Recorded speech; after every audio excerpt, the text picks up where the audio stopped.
Hey Sugar Snaps, join me in making this wall hanging basket and learn some of the foundational techniques for basket weaving so that you can make your own baskets. This also makes a great gift. For tools, you'll need a spray bottle of water, a tub of water, a pencil, measuring tape. These are reed cutters. They're a short bladed shear for basket reed. The short blade makes it easier to cut the thicker basket reeds. I have a stake weight, which is a heavy weight to put on the reed to hold it down, keep it steady in its place. A straight tip packer, this is like a flat-ended awl, and several metal and plastic clamps. For basket reed for this basket, you're going to use a 1/2 inch flat oval for the stakes. The stakes are the pieces in the basket that build the walls, and they'll go up and down in the basket. So you can check the description below for measurements for all of these pieces and for resources and the different materials you'll need for this basket, but I'll go over them quickly here. You're going to want 5 lengths at 20 inches, 2 lengths at 26 inches, and 1 length at 27 inches. And I'll explain why the different lengths in a minute. For the weavers of the basket, that is the pieces that go around the basket, I have a 1/4 inch flat oval reed, and you'll need as much as you will use to build the side of the basket. Some 1/2 inch flat reed for the rim. This is a bundle of, I think it's #1 round reed. This is for the twining around the base of the basket. This will work to hold the base in place so that the stakes don't move around when you start weaving. And finally, a piece of seagrass to fill the rim with. And actually, finally, I have some flat reed here that's a 1/4 inch wide, and this is a sage green dyed reed that I'll use as just an embellishment and added interest to the walls of the basket. Okay, to cut the stakes for your basket, take out a piece of your 1/2 inch wide flat reed and your measuring tape. And you'll also want your reed cutters, and lay the piece of reed out in front of you.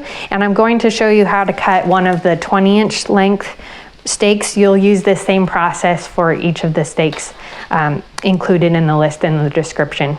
So lay out your piece of reed and line up the end of your measuring tape with the end of the reed, and then roll it out onto the length of the reed until you reach that 20 inches. Take your reed cutters and snip or cut the reed at 20 inches. There is my 20 inch long stake.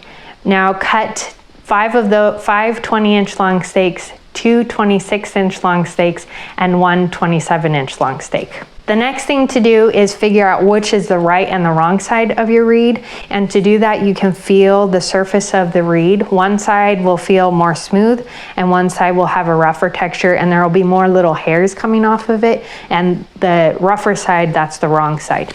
So we're going to put a small mark at the halfway point on the wrong side, so the rougher side of your piece of reed. So lay out the measuring tape again. So for the 20 inch long stakes, that will be at 10 inches. So put a little dash mark like that on each of your stakes at the 1/2 inch point, and you'll do 1/2 inch or halfway of the 27 and halfway of the 26 as well. Once your stakes are all marked, go ahead and put them in your tub of water to get them wet. And it just takes a quick dunk in the water, and you can lift them out and tap them out on your towel. And I'll have a quick note here about my workspace. I have my table laid out with a towel that I'm gonna weave the basket on because it'll catch the drips from the reed. You wanna keep your reed damp, and so it will get your work surface wet. Working with a towel minimizes that and helps it keep from having water drip off all over the floor. I also have my water tub on a towel to catch any extra drips as well. Okay, so now these are damp and ready to go, and we're going to separate them out into the different lengths. So we have a pile of the 20 inches length, the 2 26 inch lengths, and the 27 inch length. And now I would suggest using your pencil and just on the end of the stakes, writing the number of the length. So I'm gonna put a little 27 on this 27-inch stake and a 26 on each of the 26-inch stakes, just so that I'm reminded and I can just reference that without having to measure them every time to know which length they are. Go ahead and mark each of your stakes with the measurement of the length of each stake. To lay out the base, lay the 27-inch length in front of you, and we'll use the stake weight to hold this in place so that it doesn't move around as you're working with it. And then grab grab 3 of the 20-inch lengths, and we're going to match up one of the center marks of one of the stakes. So the center mark will match up with the center mark of this perpendicular stake, the 27-inch stake, and place that right on top. And then right next to this one, I'm just going to hold this in place with my hand for a minute, and right next to it I'm going to slide under another 20-inch stake with a bit of a space right here in between. And then place my stake weight over those, and on the other side of that stake that's on top, I'm going to place another stake underneath. And again, I'm matching that center mark with this stake, this middle stake here, or the bottom stake. So this is the stake that will run under the basket, so under here, and come up the sides. So there's one stake up the side here, and we'll build the basket up like this, so that the sides come up from the base. So that's 3 stakes in place. Now grab your 20-inch length stakes, again matching the center mark with the side or the bottom stake, matching that up, and slide your stake over top to hold those in place on one side, and then switch to the other side and put your 26-inch stake on top there as well. And then these last 2 20-inch lengths will go on the outside of the stakes here. So right next to the 20-inch or the 26-inch stake, I'll put a 20-inch stake. And then hold that down. And then on this side as well, so slide that under.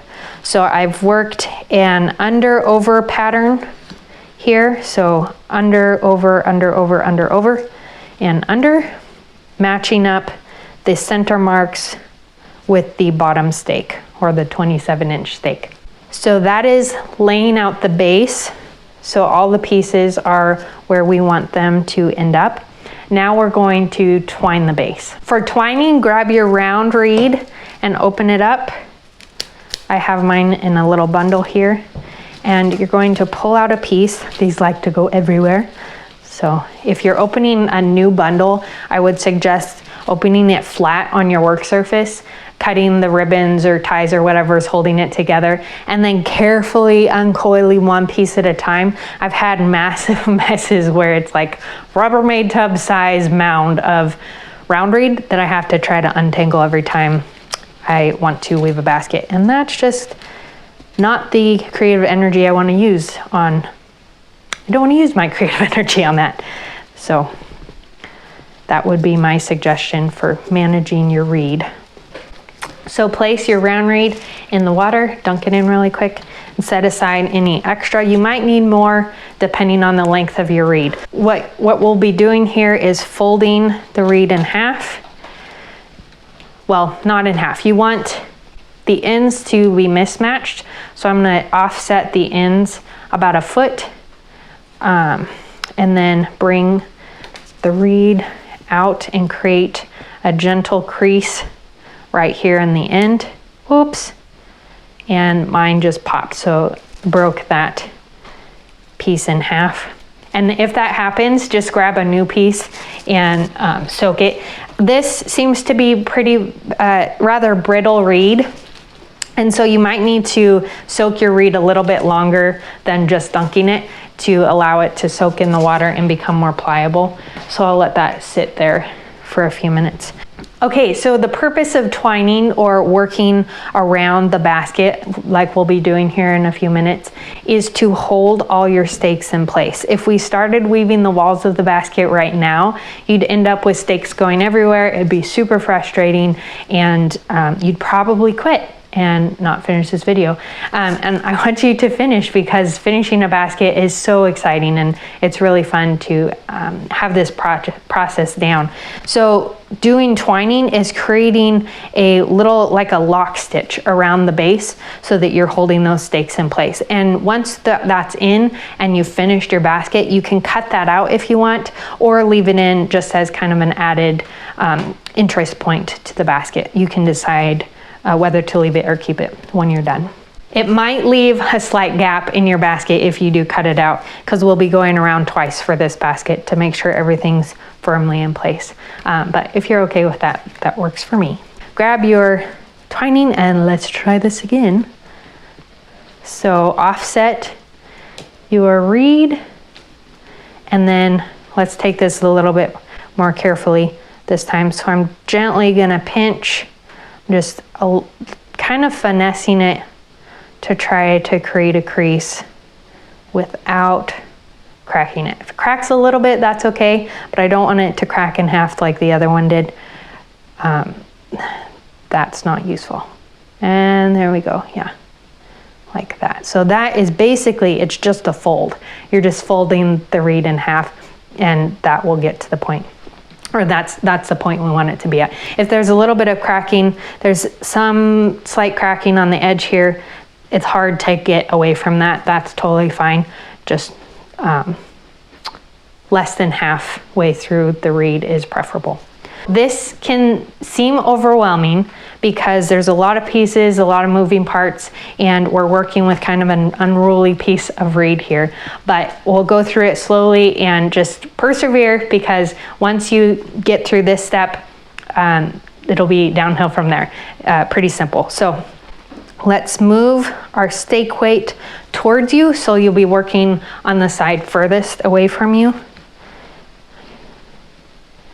I find this way is easiest for me because I can lean over the table and work this way and then adjust, rotate things, and just it works better for my body. If you find it easier to go the other direction, or you're left-handed and you want to work the other way, just try to translate my instructions so that it works for the way your body functions. Also, quick note, you can do this sitting down. I'm standing up here, but it's totally fine to sit down and weave a basket if you don't feel like standing for the hour or whatever it takes to make this basket. So we have our crimped end.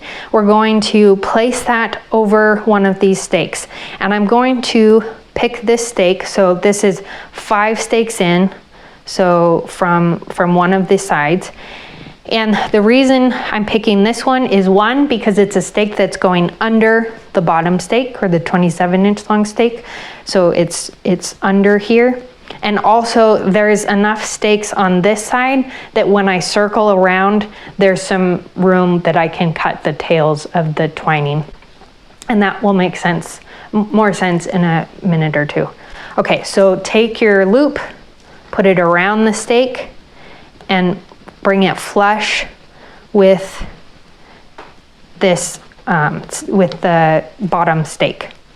I'm gonna try to do my instructions coherently, but I've found that as I get into the midst of the project, it's really hard to talk and give you instructions and do the project. Yes, so your loop is around this stake, and we're going to take the piece that's on top. So one piece is coming underneath that stake and one piece is resting on top. Take that piece that's on top, bring it around and underneath the stake next to this first stake's neighbor. So it's coming over and then it's going under the next stake. So you've created a little X formation between the stakes here. So then again, take the piece of twining that's on top, bring it around and underneath the next stake.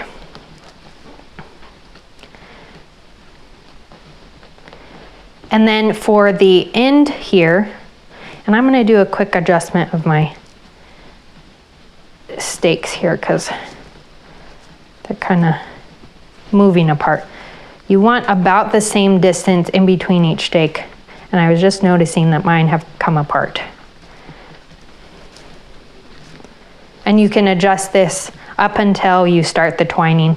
Once the twining's in place, it will be hard to move things around, so that's why I'm doing it now. Okay, now for the corner, for this corner, you're going to move aside the one that's on top for the moment, and the one that's underneath, we're gonna take over and create a crimp or a nice corner by folding it over, not all the way folded flat, but just by folding it over so that we create a crease in the reed so that it fits nice and snugly around that corner.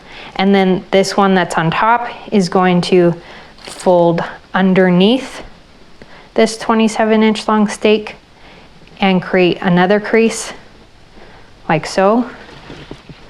So now they're sitting with a little X here in the corner. And now I'm gonna work this way on this side of the bottom reed and then work my way in a circle. So again, the one that's on top will move aside, create a crease with the one that's on the bottom by pressing down here and creating a crease, kind of fold it over that end so that it creates a crease. Move your stake weight aside so you have access to that next stake. And the one that's on top, bring it under, create a slight crease, fold that under and in place. And then you can adjust this end piece so that it's equal distance between the stakes here. And then I'm gonna switch sides, hold your stakes down so they don't move, switch sides with the stake weight so that's out of my way. And now I'm working opposite or going in the other direction. So it's the same idea. The one that was underneath this last stake is now gonna be on top, and this one that's on top goes underneath. The one that's on top goes underneath, and things might get knocked around. Just adjust them before you twine them in place. Okay, adjust your stakes. Then the twining piece that's on top goes underneath. I got some hair. Piece on top, underneath.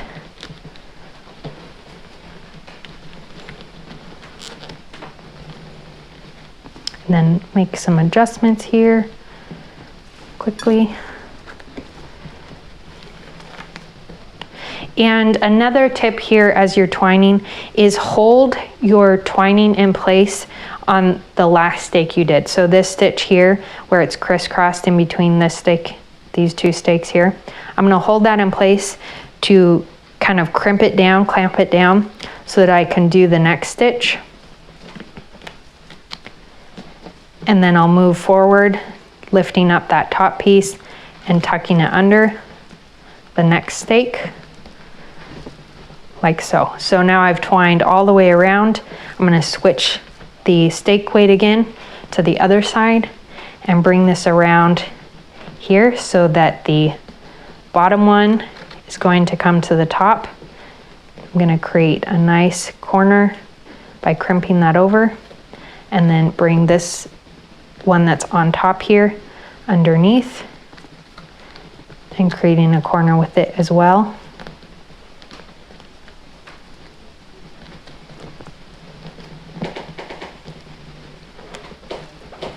Like so. And then again, create another corner going around the other direction. And this top one goes underneath, create a crimped corner. Having nice tight corners, nice crimped corners here will help the walls of your basket build up nice and straight. Okay, so let's finish off this twining all the way around. So you're gonna go back to that stake where you started. And we're gonna do that one more time. So just the exact same process going around. Everything's held in place already with that first round. So it should be a quick process of just twining, just like we were doing. The top one goes underneath all the way around, making sure to get those corners nice and tight And you can move your stake out of the way. And now that everything's in place, it's easy to lift this up and move it around. And I like to adjust it so that I'm working away from myself again. So I flip it around like that. Okay, so twine, twine, twine.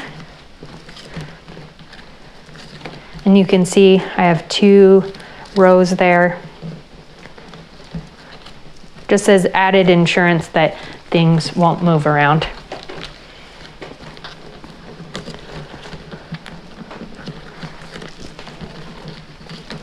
And then when you come back to your beginning, back to where you started, and you can tell where you started by finding that loop where you went over the stake. Where that loop is, we're going to go 1 stake over. So my loop is on this stake here. I'm going to go 1 stake over and clip off, cut the round reed so that it overlaps that stake and clips off there, and then go back. So here's the loop. I clipped the first round reed here, go back to this end, lift this out, and cut the round reed off right there. So you end up with 2 rounds all the way up until where that loop is. Before we fold these up, I'm gonna correct a quick mistake that I made. The 27-inch or the 26-inch lengths here, we're going to slide up so that the one side meets where the 20 inches are. So one side has extra length and one side is the same length as all the other stakes. Our next step is to upset the stakes so that we start to build the walls. And before we do that, I'm gonna dunk it into the water so that everything gets damp again and it's not, nothing cracks when we do the upsetting. So upsetting is lifting the stakes up and over and folding them down to create a crease so that we start to force the walls of the basket to lift up. And I'm creating a crease right at the base of where the stake meets the bottom stake here.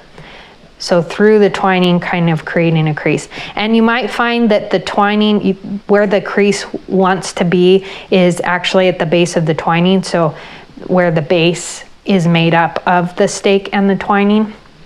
And that's totally fine if the base is a little bit wider. If you can get it so that the twining folds up into the wall, that works too. So that it folds up like so. So fold it over, gently, gently fold it because these do crack off and then you have to cut another one and slide it in, and it's totally doable. I don't like stopping to do it.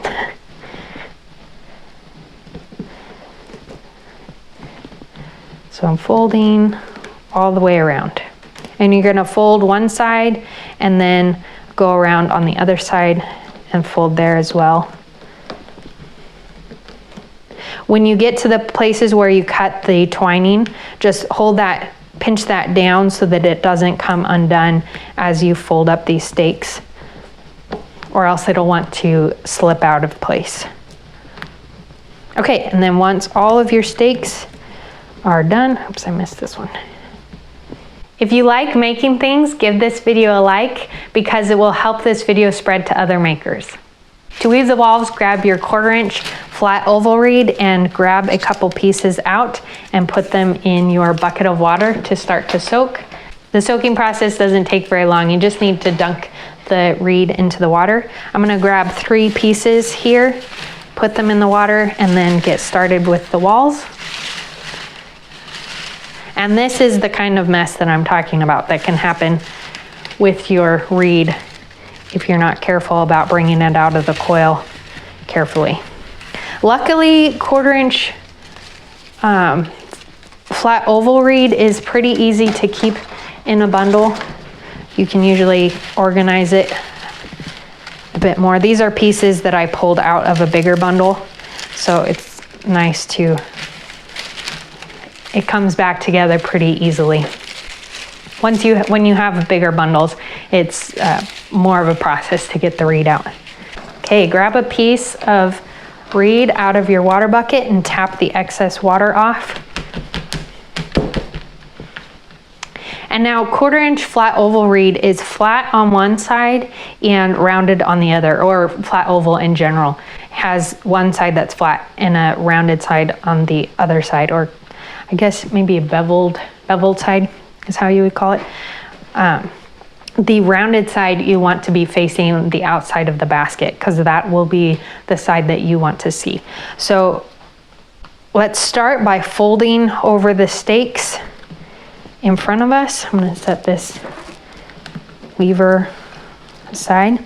So the piece that we're going to be working with, I'm going to call a weaver. That's what you'll be weaving around the basket.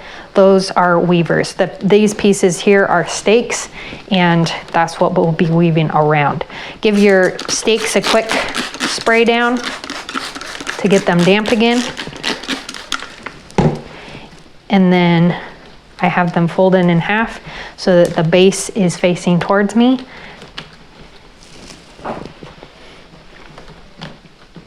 To start out your weaver, you'll want a metal clamp, your pieces folded over, and a lot of patience. Okay, put the end on the third stake in. So I have 2 stakes on the left side of this third stake here. And I'm going to clamp the reed in place so that it is held in place right there, right up against where that twining ends. So the two are butted up in rows together. So I started on top. Now you're going to take your reed and put it behind the next stake, and we're going to work in an over-under pattern, just like we did with the base. We're going to do that all the way around the walls. So going under and then over this stake, under this next stake,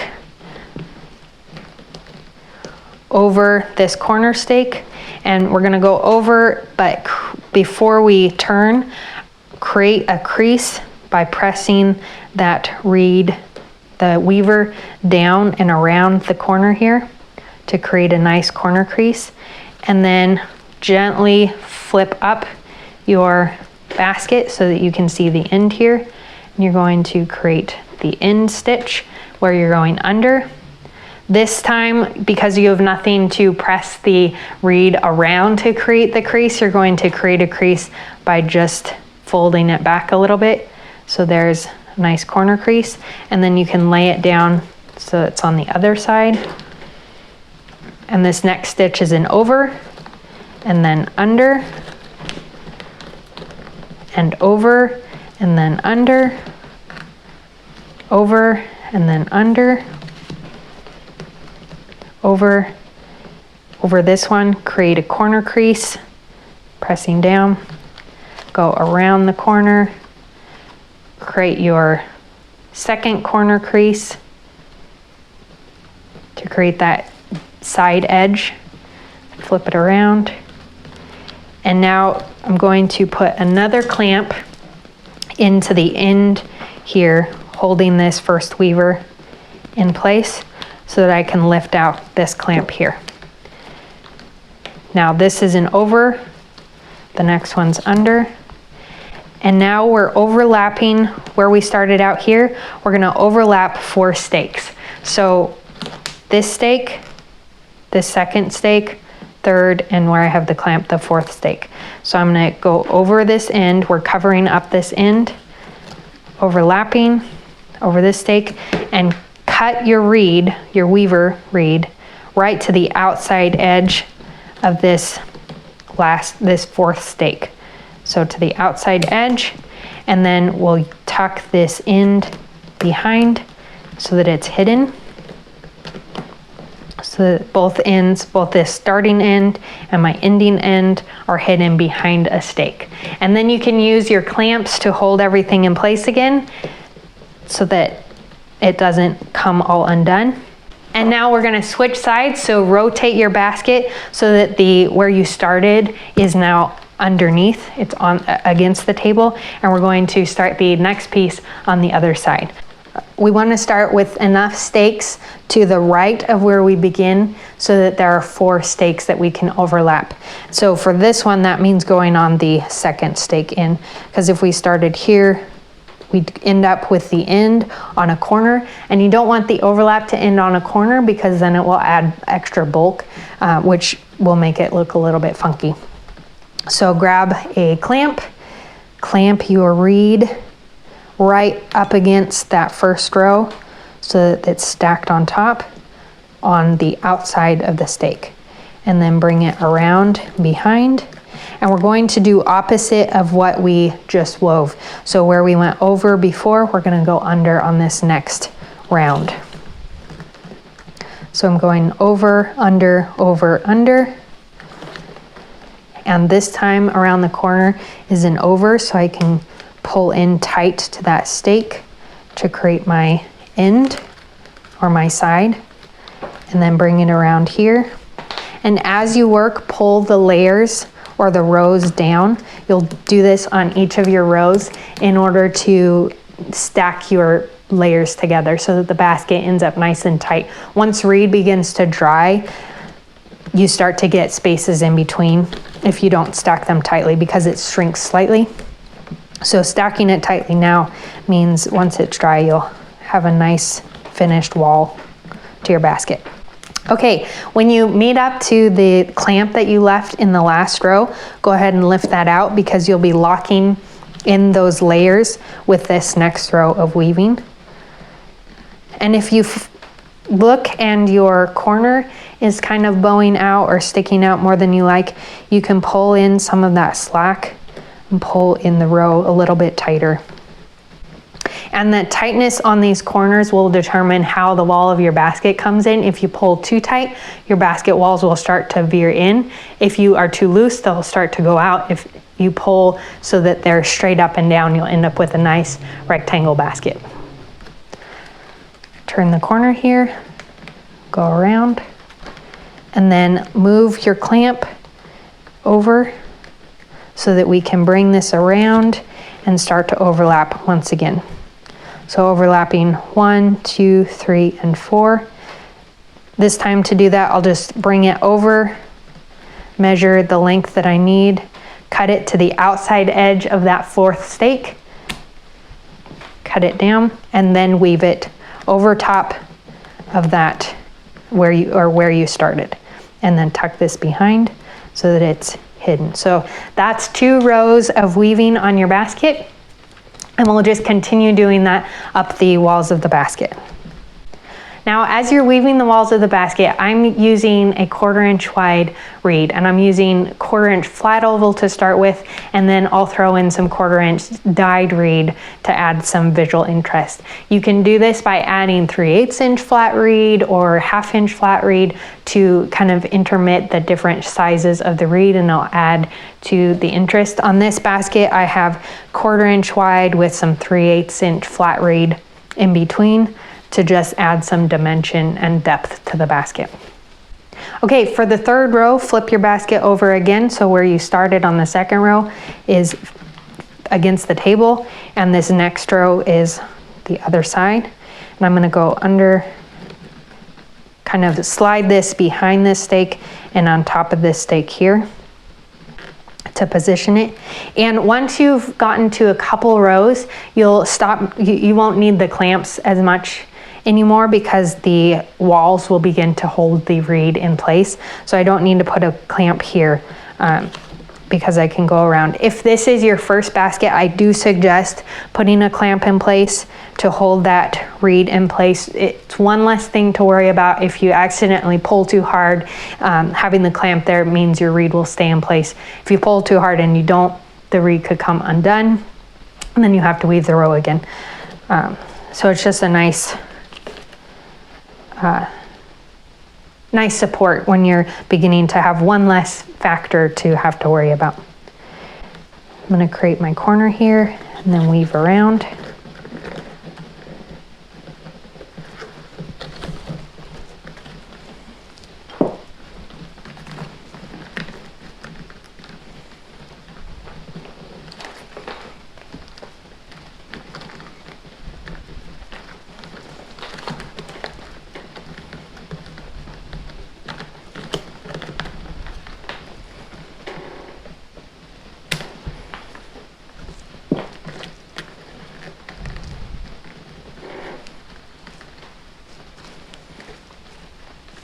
Okay, third row. So now I'm just gonna quickly weave the walls of this basket, throwing in some colored wreath as I go where I think it would be interesting. And when I get to a point where I'm ready to do the next step, I'll stop and show you how to do that.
Okay, stop.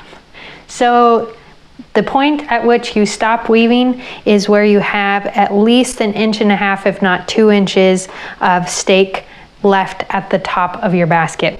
And then you'll have these two funky things hanging out up here, and I'll explain those later. You're probably like, what the heck, this looks ridiculous, which it does.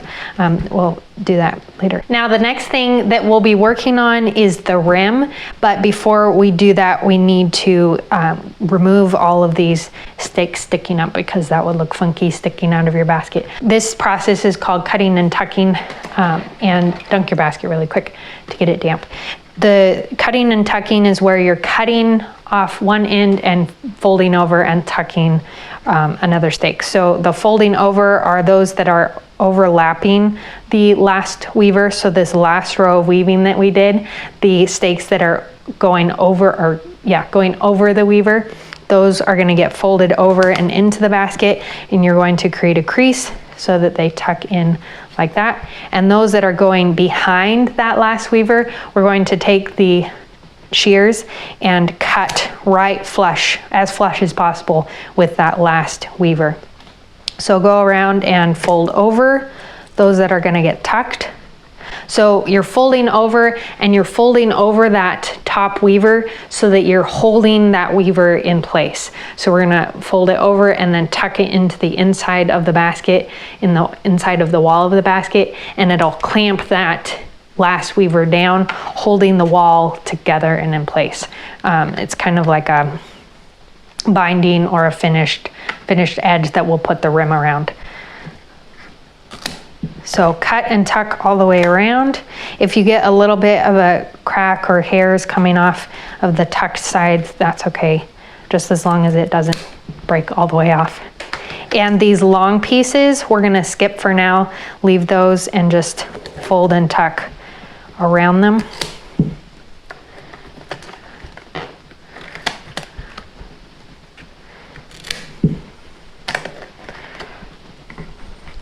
Okay, so we have all these ends folded into the basket, and they're just hanging out in there let's pull them out so that they're out of our way. We have the fold in place. We have the fold in place. Now we're going to grab your straight tip packer, like your flat-ended awl would also work, or a flathead screwdriver would also work for this tool. So this will be a little bit difficult to show in the camera because this basket is so small. I'll open it up a bit so that maybe it's easier. I'm gonna fold it in and measure down about 4 rows. So I'll show you on the outside. That's 1, 2, 3, 4, let's say 6, 5, 6. So this row on the inside, you're gonna fold that down, and just at the bottom of that row, so right about there on the inside, we're gonna cut the stake to that length. So I'll bring it up, I measured it, cut the stake to that length. Now grab your packer and stick it into the weavers on the inside there. Try to get these out of the way so that you can see better. Okay, so on the inside here, I'm putting my packer into the rows of the weavers between the stake and the weavers. So I'm lifting the weavers away from the stake, and now I'm gonna fold the stake over like so and tuck it in between, right along where that packer is, behind the weavers. And then fold it in. My stake just split a little bit, which is okay. I'll just need to make sure that I fold all of those pieces in and tuck them in. Okay, and again, fold it in to the basket, measure down 6 rows, cut the stake to length, lift up some of those rows out of the way, and then tuck the stake in between the weavers and the stake. And then on the outside, you can see if it's poking out, and you can realign it by pressing in place. Okay, and do that for the rest of these lengths all the way around the basket, excluding the longest stakes. Those we are going to create the handle with, so we'll do those last.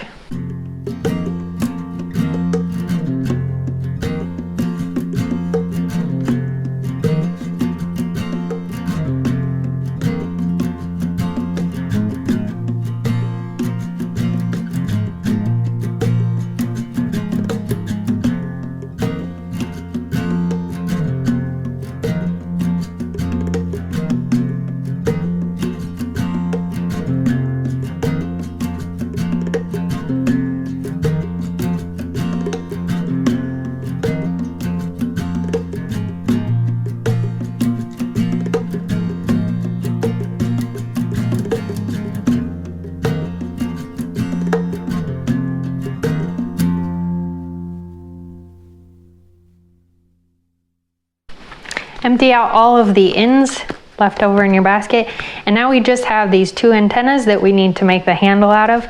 And for the handle, you can either fold them over towards you, so I have the basket situated so the back of the basket, the side with the handles, is against the table, and you can fold it towards you to create the loop over, or fold it back so that the loop kind of folds back.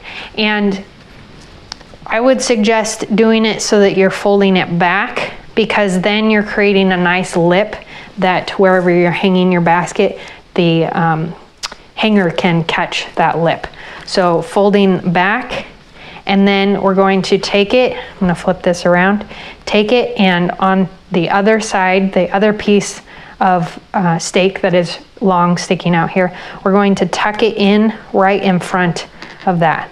So just like we did the cutting and tucking, the tucking process, we're gonna lift up these rows of weavers and tuck this in down a couple rows. I'm gonna position this, move this around until they're lined up. I'm creating a nice handle here. So go down about until you have enough rows down that the handle will hold in place, and you still have a decent amount of handle left. Okay, so I have a little handle here I can shape with my hands, like so. Oops, I did that in wrong. Okay, so when you fold it back, you're actually gonna go in so that both sides are folded in the same direction.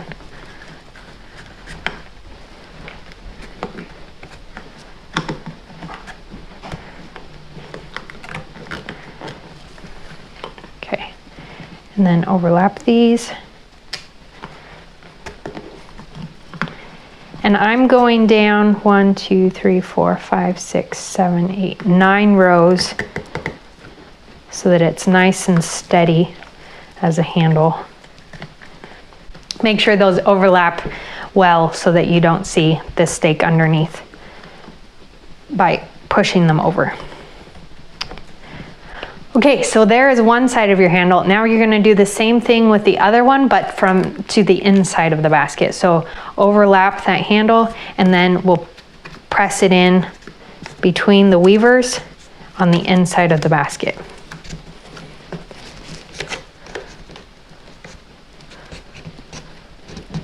Until your handles meet flush together.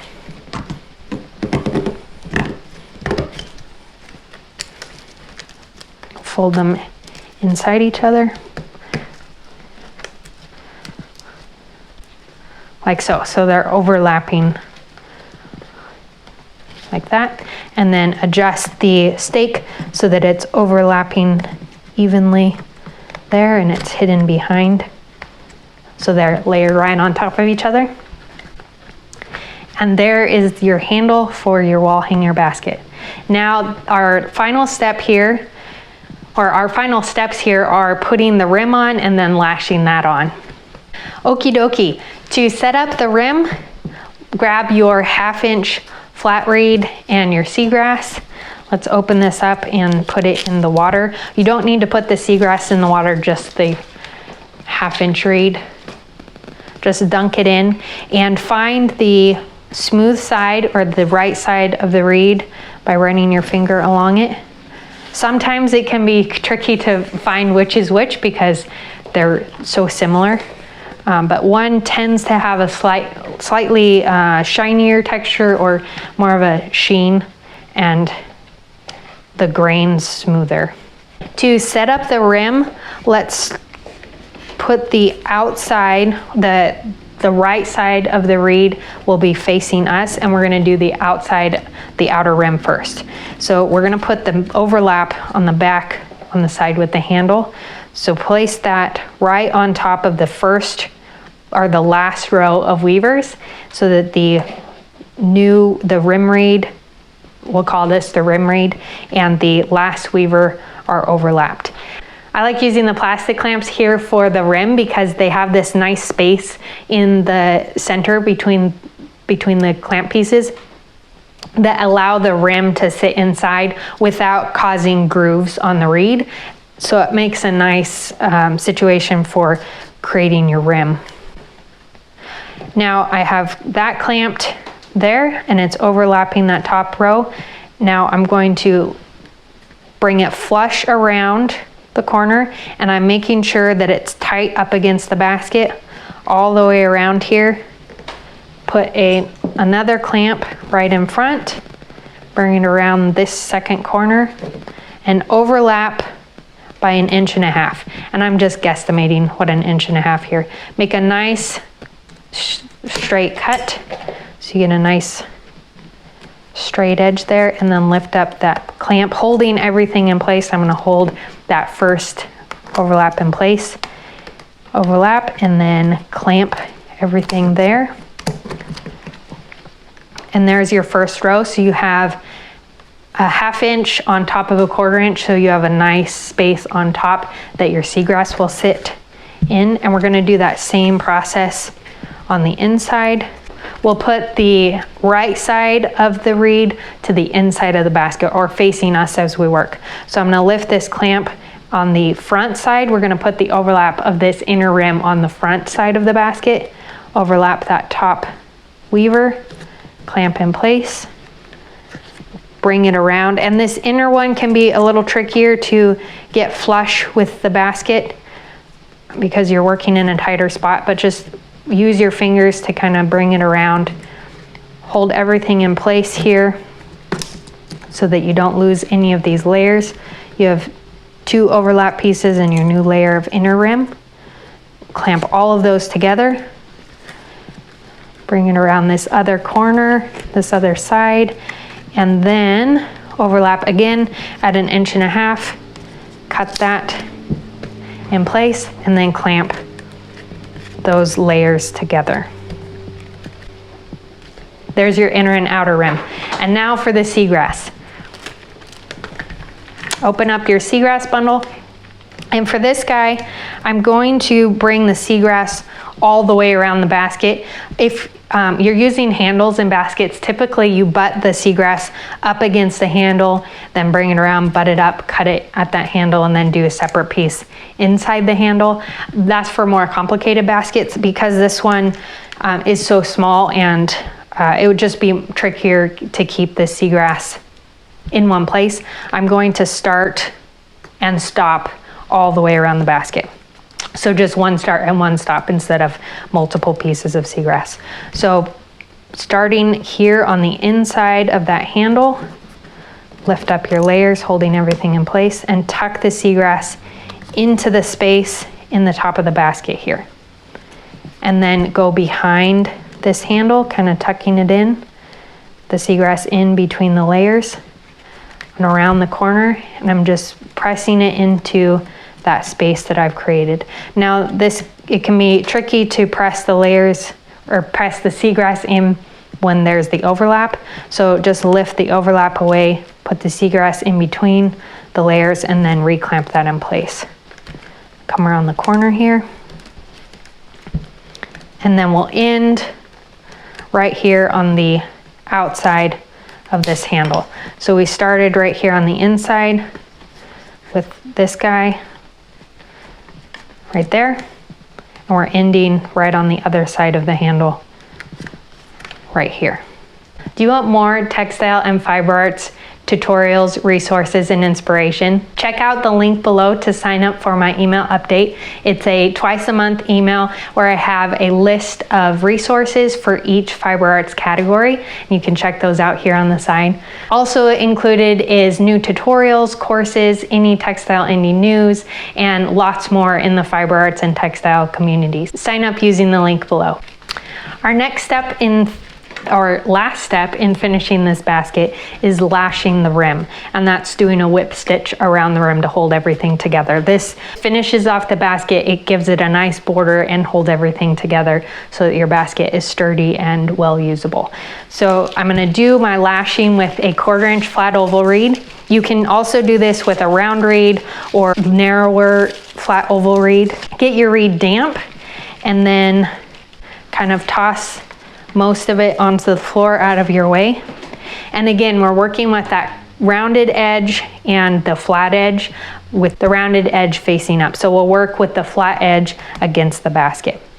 Now I'm going to rotate this basket so that the handle is against the table away from me, and I'm working on the face of the basket, but kind of off to the side. So I'm just going to do kind of the corner here. And I've sandwiched 3 layers that we'll be working with to do the lashing. And that is the outer rim, this piece that's on the outer rim, the basket itself, so that's the walls of the basket, and that includes the seagrass piece, and the inner rim, which is the rim piece that's on the inside of the basket.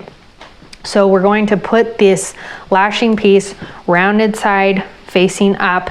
So I'm holding it kind of like a pencil with the rounded side against my finger, and I'm going to lift away the inner rim and place this lashing in that space so that the lashing is between the inner rim and the basket wall.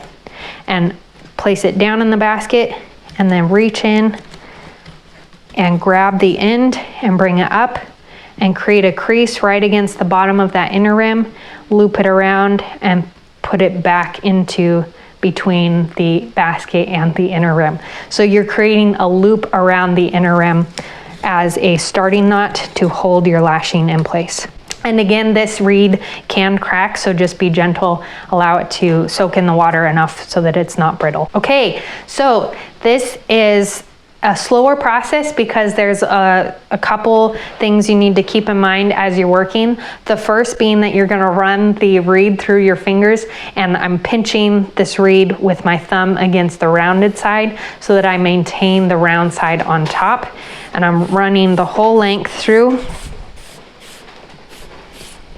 And I have a really long piece, so I'm gonna back up a moment and do a quick measurement. So you want a piece that goes around your basket 2 to 3 times. So I'm gonna go around it 3 times just to be safe. So I'm wrapping it around to where I meet. So I have 1, 2, and 3 wraps. And that will be enough to do the lashing around the basket. This is just for a basic lashing. If you want to get more fancy and do an X lashing, you'll need twice as much to go around. Okay, so again, thumb on the rounded side, run it through your fingers, hold that in place so that you're maintaining that orientation. And the space, we're going to create a space underneath this top row. So this top row of weaving, we're gonna create a space between 2 stakes. So put your straight tip packer through there, create a space, and you're going to stick this end of the lashing through that space and into the basket and pull through. And then gently but firmly pull tight so you're sandwiching all those layers together tightly. And then you're going to bring this, loop it around, slide it through your fingers to maintain that rounded edge facing up, and we'll create another stitch. And the reason you're holding that rounded edge facing up is so that as you loop it through, you're keeping the orientation of the reed consistent all the way around the basket so that it doesn't twist. Once you get it through that space, it's really hard to untwist it once it's in a whip stitch. So maintaining that as you run it through your hands will make it a lot easier to work with. So again, make your space under that first row. So the first row is hidden under the rim here, and we're sandwiching all the pieces together by running it through into the basket and then looping around. So if you've ever done a whip stitch on the edge of a blanket or done some sort of sewing like that, you'll recognize this stitch as just holding multiple layers together with a quick loop around to compact the layers together. And I'm gonna pull tight because again, pieces shrink as they dry, or the reed shrinks as it dries.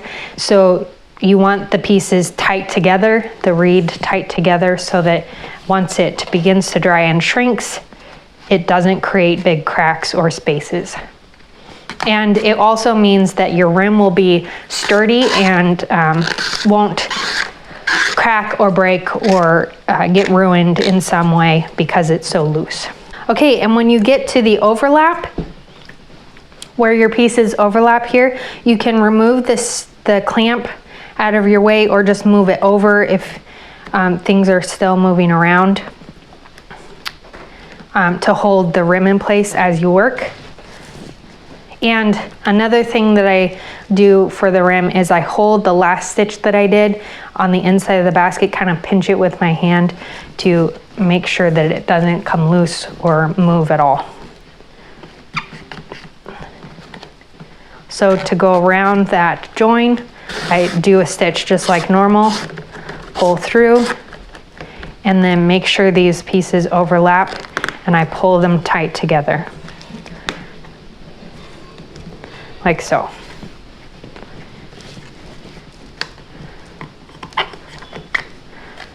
We'll do this all the way between, you do a stitch in between each stake. So each space between a stake, you put a whip stitch.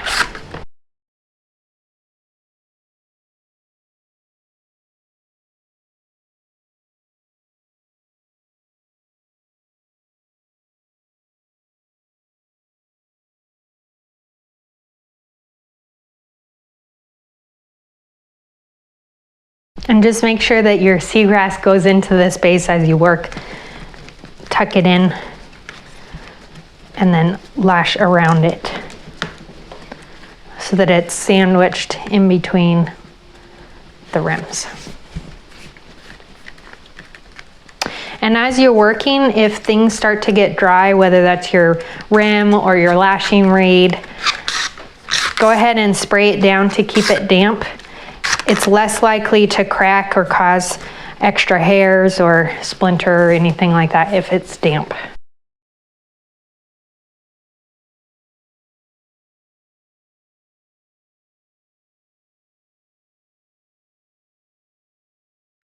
Okay, when you get to the handle here, the way to do the stitch around this handle is to bring the lashing right up against the handle, and then we're going to put the stitch into the space on the opposite side of the handle. So we're coming in on this side of the stake, we're going to place the stitch right into this space on the other side of the stake. So we loop around and over it. And now bring the lashing into the handle. So you bring it through the handle, and I'm gonna move my clamp out of the way. And then continue to do stitches like you were before, but on the inside of the handle so that the stitch loops not around the handle. Like so. So I caught the overlap here, bring it through the handle.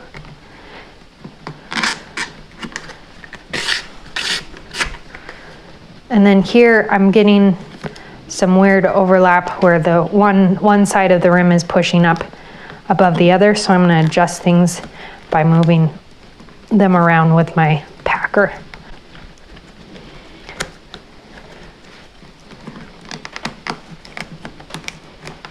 Once they're adjusted to where you want, tighten that stitch to hold it all in place. We have one more stitch here inside the handle. Make sure that seagrass is sitting right on top as well. It's not getting buried in the rim.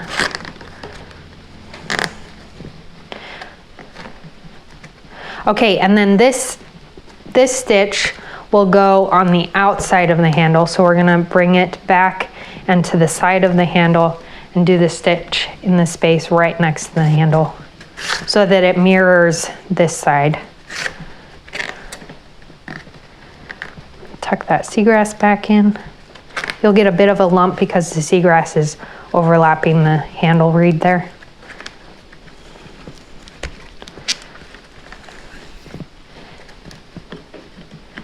We'll bring it around the corner and we're almost back to where we started, and we'll create another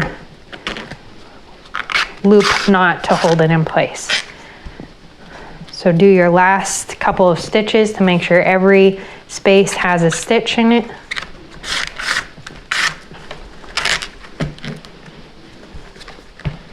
Like so. Pull tight, and then we'll go into the basket. So you're going to use your straight tip packer again between the inner rim and the wall of the basket and slide that piece of reed into that space and all the way down. So we're looping it around again, just like where we started, and you can trim that down so that there's about 1.5 inches of a tail in there. Trim those off. And there's your wall basket. Now you can adjust the handle shape while it's still wet. You can kind of mush the walls into the shape you want, straighten things out a bit. You will also have little hairs on the outside of the basket, and I usually just go over the basket and trim some of these off. I've had someone ask me about burning the hairs off, and I wouldn't suggest that because you end up with kind of a black crispiness to your basket, and the charcoaly stuff can start to rub onto the reed. So I would suggest just going over and trimming some of the longer hairs. You could try sanding it down, I suppose, but if you used dyed reed like I did, that would sand off the dye. Just keep that factor in mind. But yeah, just going around and trimming some of these hairs off works pretty well. Now you want to allow this to fully dry for about 24 hours. There's a lot of layers in the rim, so you want it to thoroughly dry, and then you can stain it or seal it, and check out this video here where I go over how to stain and seal a basket. Because this one has color, I'll use a clear a clear sealer to just seal it, keep it from getting moldy. Baskets, if they get damp and they stay damp, or they're around moisture for an extended period of time, they will grow mold. And I have a link in the description below to a post I did about that. So allowing them to dry completely and then staining or sealing finishes them off so that they're sturdy, more usable, and will last a long time. Lastly, I would suggest signing the bottom of your basket. This has a little bit of a bottom, but you can fit your name and the date on there so that you can keep track of your basket weaving adventures and see the progress of the projects that you work on. Check out the links in the description below. There's a lot of goodies down there, posts I did, a couple video courses on different baskets like this one. My email sign up for lots of tutorials and other fiber arts and textile arts information. And of course, all of the materials and tools and links to resources for all of those things. So check that out. And thanks so much for watching. I hope you enjoyed building this basket with me and hope to do it again together soon. See you later.